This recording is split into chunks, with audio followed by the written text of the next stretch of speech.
All right, what it do? Welcome to another one for Al Cuerpo Boxing, to the body. So let's get with it. Let's talk some boxing. Yo, it's been a minute. It's been a minute since I've done a video. I've been mad busy the last 2.5 weeks. Some of you know me that I'm like a nerd when it comes to iPhones. Sorry. Every time a new iPhone comes out, I gotta get it. So what I'll do is I'll flip the previous one and just pay the difference for the newer one. Um, Mainly because I like the cameras on the iPhones, especially for my workouts throughout the years. That's just the way I do, and I'm used to it, right?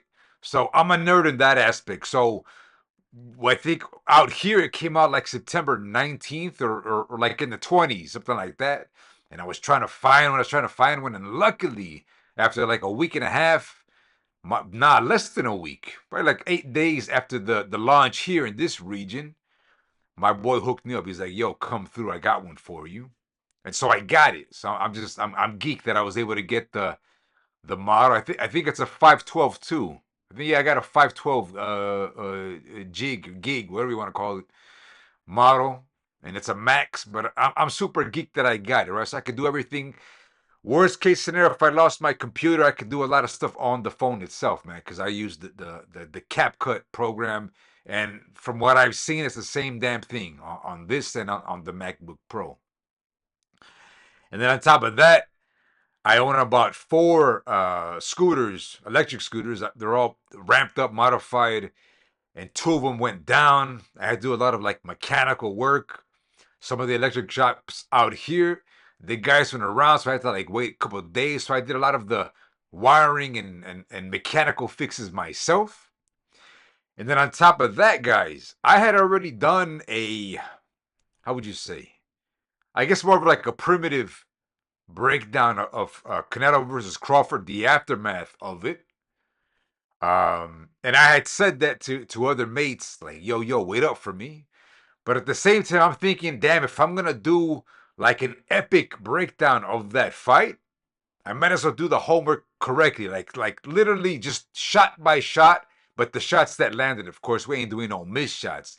Just the shots that landed as a primer for future generations, future practitioners, future fans that love the sport of boxing, right? Because I'll tell you this right now, um, for those of you that had like ulterior motives for Crawford to win this fight, that this video that I'm gonna throw in is probably not gonna be for you. Not this video, but the upload of the Bible for Canelo versus Crawford. And for practitioners and boxing diehards, you're gonna love the video, man. Trust me, trust me. I'm a switch hitter myself. I've leaned more towards Crawford's style than Canelo's. But for those of you that know me, I had my opinion beforehand, and more of like the Wild West of boxing, in that I was kind of like shading the snack world. Um, because industry and a lot of fans, they like to do smear campaigns against Mexican boxing, right? You guys know that. You guys know the drill. You guys know the game. So I wanted to flex that. And I was hoping that snack, whatever it would be, that it would be their turn to to get hit with bad karma, if you want to call it that or interpret it that.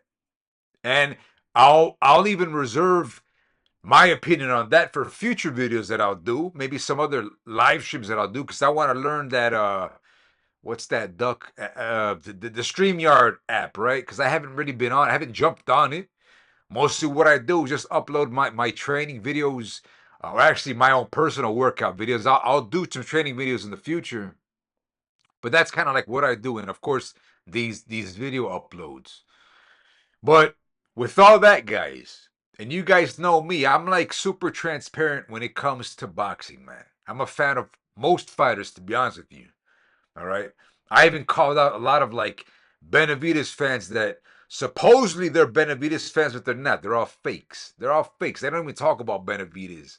As a matter of fact, I'm like the only one in the game in this whole YouTube circuit thing that was already acknowledging and praising what the Benavides family wanted to do for upcoming future fights, be it cruiserweight, even heavyweight. I was saying all that before everybody else. And lo and behold, in the last 2 months, it's blown up more. Now fans are talking about it. That's because they're slow. They don't really follow the practice like the realism of it. Man, David Benavidez is a big ass. That dude's big. He walks around 230 easily or 220, what easily. When he's out of the gym, of course. But the dude's a gym rat, so he's usually in shape. He's usually grinding. But make no mistake, the cat's like burning 25 pounds of water to hit the scale. That's even besides him just burning, trimming fat during camp. All right. So shout out to Benavides for that. Hopefully the Queensberry website can post the ticket updates, right? Because I've been waiting for the ticket prices and availability because I want to go out to Riyadh if I can in November. Hells yeah, hells yeah. I'm down for that. But back to Canelo and Crawford, guys. The reason why, look, check it out, man. This right now, the state of boxing is very, how would you say? How would you say? It's reforming. That's the best word for it. Because, again, guys, the Saudi sports washing has changed the game dramatically. In the history books, in the history of boxing, guys, the Saudis, Saudi Arabia. This is nice to be. I gotta give them credit, man. The country of Saudi Arabia in this time, they have reformed boxing. More so, they reformed boxing for the prize fighters, for the fans. So when you have the luxury to splurge on money that other promoters are not down to do, right? Because guess what? It's the Saudis. Excuse me. And you know what? You know why I'm doing that? Because I'm chugging down this brewski because I'm geeked because I finally finished that video. That video is about 2 hours and 15 minutes. It's a badass epic breakdown. You guys will love it. Especially for those of you that actually are in the game and practice it. You'll love it. You'll love the nuances and all the shots that you'll see. Great mastery stuff from Canelo and Crawford. But back, what was I saying? Oh yeah, so the Saudi sports washing changed the game, guys. All right. And I told even friends on my side, the Spanish circuit, I said, you know what? Canelo Alvarez got to be careful on these new whereabouts of where he's heading. Yeah, he's getting mad money. He's getting the most money from the Saudis, but there might be a price to pay for that because Canelo Alvarez is kind of out the door. Crawford is kind of out the door. And Zuffa Boxing and TKO, they were the cats to do Canelo versus Crawford along with Netflix. Don't even get me started on the commentary, guys. This for how epic and mega this fight was, it had the worst analyst and commentary. An unofficial invite for a scorer for the just tragedy, guys. They invited this guy called Skipper Kelp, and you know what? It's not really a knock on Skipper because, in my personal theory, I think Skipper Kelp was paid to be pro Team USA. He's worked with Roy Jones, James Toney. He's out in Vegas. He has contacts with Dana White, the whole UFC MMA world, right? So I think he was probably, hit a bone to say, you know what? Do us a favor. Can you lean more towards Team USA? And I tell everybody, it's not about the names. It's not about Canelo and Crawford. It's more about what the Saudis want. Because a lot of fans, they don't understand the nature of geopolitics, guys. The United States is the powerhouse of the world. You guys know that. The Western world, the Western, how would you say, the first world country powerhouse of the world is the United States. Debatable is next to that. That's not the West. It's China and then Russia, of course, right? Those are the powerhouses. But when it comes to the Saudi sports washing or the reform of Saudi Arabia, of course they want to gain trust from the Americans, guys. The Saudis, that Turkey Al Sheikh, those guys are casuals. They don't follow boxing the way we do or the way you might think they do. They were already investing in sports before boxing, right? So in a way, it's a bit paradoxical. Paradoxical because I want to be also positive in this light. I want the boxers from our world, from our neck of the woods, to steal that Arab money, if that's even politically correct to say. Steal that money, right? Just be careful on how you claim, or how would you say, what's the word for that? How do you file taxes, your earnings, right? Be careful with that, because right now we're in an age of crypto. We're in an age of crypto, guys. So I know I'm like so confident that I want to say I know for a fact that in the Saudi world, and because crypto is so naturalized right now in this era, 2025, cryptocurrency and the world of crypto, the culture is so naturalized that it's accepted everywhere. Even billionaires are flexing crypto. And guess what? It's not it's not regulated by governments. All right, it's regulated in the sense that if they catch you, if some government or country catches you, kind of like doing some laundering or misleading stuff, then that's on you. You just got to be careful. But realistically, you can be anonymous with your accounts, and I think the Saudis know that. The prize fighters know that. Other big sporting athletes know that, right? If I can give crypto, that's better than giving money, right? We're talking about like a Bitcoin. Yo, the Saudis are flexing Bitcoin, man, and probably other subpar big cryptocurrencies, but Bitcoin. All right. So that's real. That's real, guys. So what am I getting at with all this? Skipper Kelp's probably giving a bone. Yo, can you help out Team USA? All right. Skipper Kelp's scorecard, or his unofficial scorecard, guys. I would have loved, like, let's say a Julie Letterman, or give me an old school Jim Lampley, somebody in the game, man, somebody in the game, somebody from HBO time, Showtime, ESPN, somebody credited in the game. So the fact that they went on this transparent route to get this guy called Skipper Kelp, again, it's no knock on him. I think he was just paid. I'd probably do the same thing, maybe. But Skipper Kelp was being biased to Pro Team USA. You could see his scorecard. So Skipper Kelp's unofficial scorecard even contradicts the badasses, our judges, the judges we know. Steve Weisfeld is like the best in this game, or in this fight. Steve Weisfeld is probably the most respected judge of all the judges in the game right now. And of course, we had Tim Cheatham and Max DeLuca. All right, so Max DeLuca, Tim Cheatham, and Steve Weisfeld, their scoring in the margin of error seems right to the actual fight. It seems right, but then you got Skipper Kelp that's totally off, man, compared to how they're scoring it, the way I'm seeing it. All right, so then you got to think, man, was there an ulterior motive here? Of course, guys, of course. Shout out to Skipper Kelp, man. Do your thing, but you ain't fooling me. You ain't fooling me on this fight, man. And guess what? I like empiricals. That's why I did this video, or the video I'm gonna upload for the Bible of Canelo versus Crawford. I like empiricals. I like metrics. I like stats. I like real CompuBox. All right. And just for that, for those of you that don't know, post CompuBox, and for a practitioner that does it correctly, is superior and more realistic than the live CompuBox. The live CompuBox, that, no knock on CompuBox, but there's a big margin of error when you're doing live scoring. Of course, that's understandable, man. Especially with fighters that like Canelo and Crawford, that shoot shots so fast, right? And they're missing, they're rolling, they're slipping, they're grazing shots. It's very hard to do a real CompuBox in real time for the fans, all right?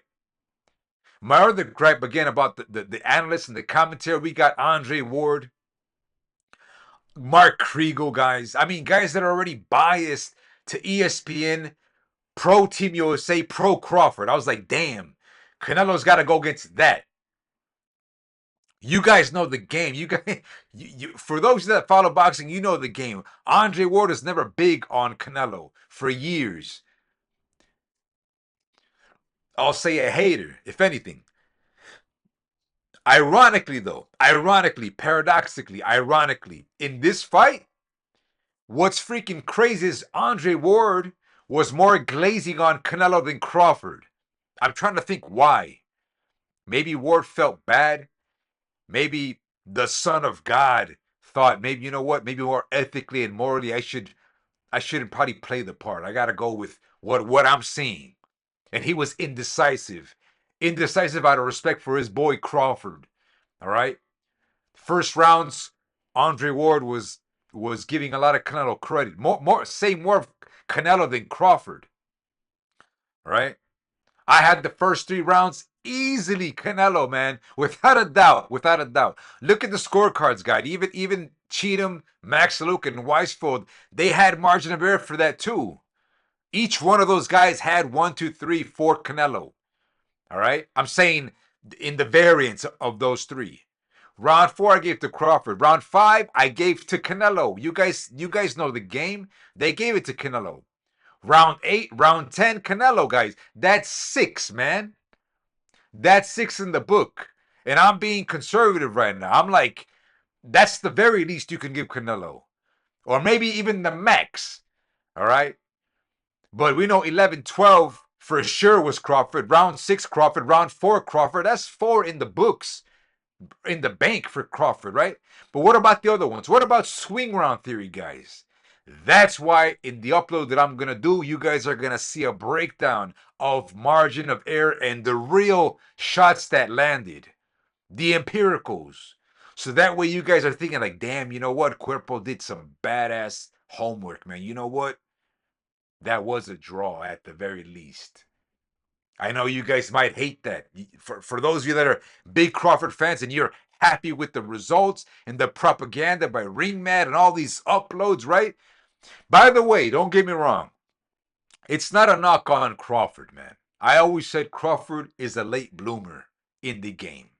We saw Crawford and Canelo, their sizes in the pressers, right? You saw Bomac say, yo, we should have been at 168 a long time ago. We saw that, guys, or we heard it. The testimony, right? So the reason why I get a bad taste on all of this is because, unfortunately, guys, and for those of you that are watching this video in the future, for now, there's been a big hate on Mexican boxing for a long time, all right? It's not a coincidence that earlier this year, we had results for Chihuas and Jaime Munguia, right? Team Reynoso.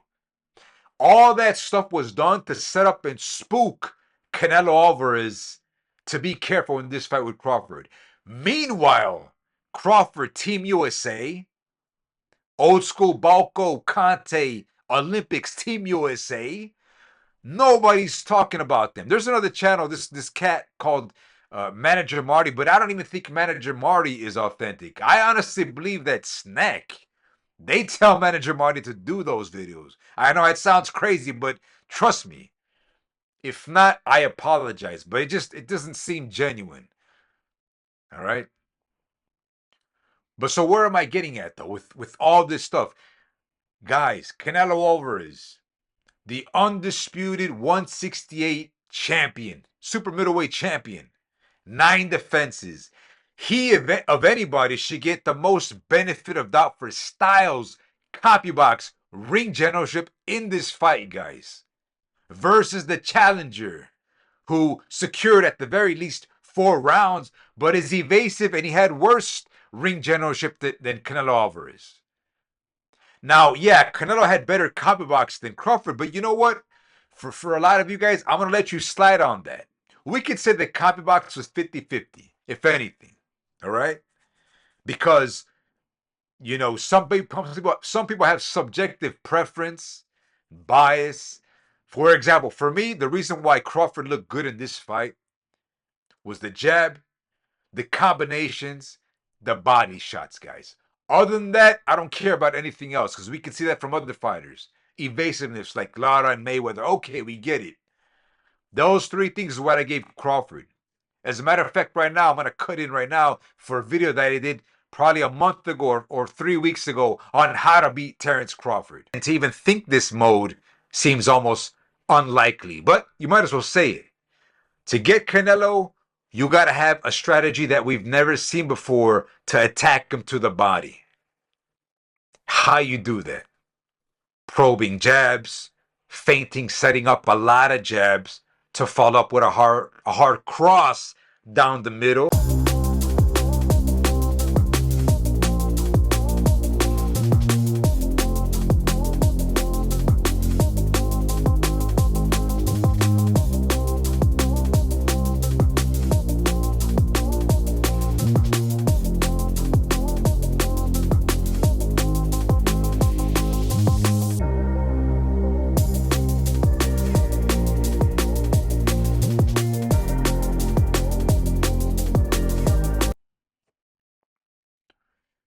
So, guys, this is why there's a nasty double standard against Saul Canelo Alvarez, right? The defending undisputed super middleweight champion, former, right?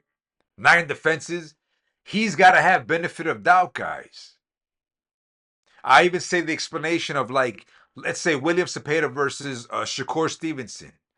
Shakur Stevenson, defending champion, right? In that fight, 3 weight division champ.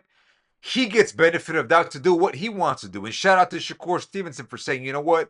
I gave what the fans wanted. They said they wanted me to fight. I gave them a little bit of that. So shout out to Shakur for at least admitting that. Meanwhile, the challenger, Cepeda, of course, he's expected to do more. Guys, man, here's the best saying in boxing. And now it makes sense for you guys to get in your head. You got to take it to the champion, man. You got to take it to the champion. What happened? And I'm a bit upset that a lot of Canelo fans like disappeared. Like, what's you wait for the video. At least you can see. I don't know, maybe do some practicing yourself. It's okay. By the way, Crawford and Canelo will be back. There's more fights. Don't worry. What needs to prioritize here is the rematch, guys. The rematch needs to happen because I already see what both guys need to do to win the rematch. You know? And I'll say this too, that Canelo's, pardon me for saying this, but dumbass, he's a victim of his own circumstance. Bro, you don't gotta press forward, man. I know it's the machismo and the pride of Mexican boxing. We heard it from guys like Carlos Santana. Carlos Santana was criticizing Canelo in the first Golovkin fight. Oh, that's not Mexican style. Canelo was running. He wasn't fighting. Yo, that's not what the Americans say. The Americans love that stuff. They like slick, defensive, evasive ladder movement. They like that stuff. So Canelo, wake up. Do that too. You don't got to go to the challenger. Let the challenger come to you. He's got to take your belts. And in that process, let him dare take shots and counter. Because Canelo don't got the best footwork. So of course, coming forward as a pressure fighter, you're gonna sacrifice a lot of things that are gonna get you out of the comfort zone for defensive evasiveness. The funny thing is that Canelo also got pretty good defense going forward, or even when he's in the pocket and chest matching it with another. It's a bad double standard, guys. And that's why, for me, I take it personal because industry fans, everybody likes to, how would you say, degrade, right? They like to shame Mexican boxing that they're cheaters, that they're very primitive, just come forward, basic style. Okay, that's good. Tell you what, that's what Canelo should have done in this fight, right? Because I wasn't even concerned. I'm not concerned with Canelo doing counters if a guy wants to come to him. Let Crawford try and do that. Let's see what kind of fight it is. Or worse, let's say it was a fight like Madrimov and Crawford where Canelo wasn't even engaging. The guys are just range finding and pawing and whatever the guys want to do their shoe shining jabs. All right, let's see what fans would have said about a fight like that. Canelo would have probably won that fight. They would have said, Canelo, he didn't do anything. He didn't come to Crawford. You know, he just wanted to keep his belts. He didn't want to lose. That's why he won. You see, you think about it. As a matter of fact, ironically, that's what Shakur Stevenson likes. That's what Crawford liked. He said, I'm not going to let anybody tell me how to fight. So again, Team USA, everybody is just glazing over the pro-American style. And shout out to my boy Jay from this other channel that I usually frequent. But Jay from Florida, he's the one that said it's always got to be the American. Now I get it. Now I get where he stands, what he's saying about that. You know? And shout out to what's that other channel? Ali Sackback, who stood his ground saying about the more political aspect of it, saying, yeah, Canelo had a lot of things going against him. That's true. That's very true. I mean, just the analysts alone. I'm like, and what's up with Max Kellerman, man? The guy's been so cold. He's so rusty. He's been out of the game so long. In the first rounds, he's quiet. Oh, well, the first 2 or 3 rounds, they could have gone either way. These guys didn't have the balls to say who won the round, step by step. Classic old school, like HBO, Showtime, and ESPN. Even Ward was quiet. Kriegel was quiet. Coppinger was quiet. Guess what? You know who they let say the rounds? Who was winning it? A lower thirds of Skipper Kelp, right? Meanwhile, the zone broadcast, let's say with Mannix and Sergio Mora, right? What was it? What was the fight? Oh yeah, Madrimov versus Terrence Crawford. That fight, Sean Porter was like glazing over all of Crawford's rounds, and they were criticizing him over the broadcast, like, "Yo, what are you doing?" Right? But in that fight, they were saying who won the fights round by round. In this one, they didn't do it, guys. Come on, how you not see this political play here? Netflix, the powers that be, Pro Team USA, they were probably bribed, giving a nice little stipend by the Saudis, saying, you know what, can you please be Pro Team USA in this, right? For the sake of what's coming for TKO and Zuffa Boxing. Because we know that Crawford and Canelo were still going to fight anyways after this fight. All right? And I'll say this, one thing I don't like about the whole Canelo thing, and guys were like questioning me, or not questioning, but they were saying, yo, Cuerpo, what did you mean about the dressing room thing? Guys, we didn't see any mitt warm up from Canelo. It was the worst flop from Netflix. I mean, just think about it. Showtime wouldn't do this. HBO wouldn't do this. ESPN wouldn't do anything like this. We've always seen warm ups from Canelo Alvarez. We only saw warm ups of Terrence Crawford. And Netflix, they did a flop. I even everybody that knows me, I was sending videos like, yo, what's going on here? They were showing Canelo wrap his hand throughout the whole 2-hour process, and they were even interchanging clips. Like, even in the broadcast, if you guys know what I'm talking about, those of you that know. So like, what's going on? And I'm thinking, man, I would be a bit upset if Canelo had an injury going into this fight and they didn't even want to risk it with the mitt workout. That's one theory there, right? I'm trying to think, like, in this fight, there are a lot of occasions where Canelo could have really hurt himself because when he was throwing those long body attacks, especially those left hooks to the body, he was hitting Crawford on the wrist, bang. So over time, that could have done something on the elbow, whatever, man. Just the poor technique in that fight, right? But again, guys, Canelo did enough to secure the ring generalship, an average of 65% to 70%. I kid you not. It's nice. Check out the video I'm gonna upload for you guys. All right. He was the aggressor. He's the undisputed defending champion. If anybody, he gets more benefit of doubt in this fight than Terrence Crawford. That's common sense, guys.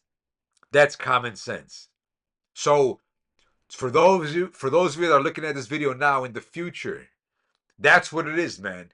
It's expected, or the narrative, as we say, that the Mexican fighter, forget even an undisputed champion or whatever, the Mexican fighter is expected to do more to win the fight because the Mexican fighter is already labeled as primitive or basic, no footwork, less skilled.